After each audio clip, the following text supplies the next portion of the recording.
చెప్పిన మాట, ఇంతగా నన్ను హెచ్చించుటకు ఏ పాటి వాడను నా యేసయ్యా.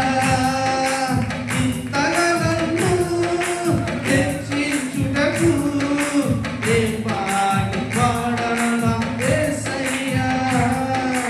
ఏ పాటి వాడను నా యేసయ్యా.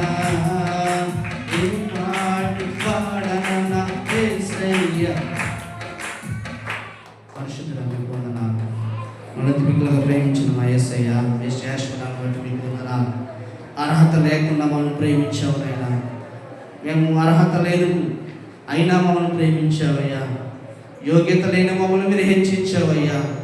నేను ఎంతగానో హెచ్చించుటకు నేను ఏ పాటి వాడిన ప్రభా, ఒక దీనుడైన దరిద్రులము, కానీ మీరు మమ్మల్ని దీవించబోతున్నారు, హెచ్చించబోతున్నారు. కేవలం మీ కృపయే. మేము బ్రతికి ఉన్నామంటే కేవలం మీ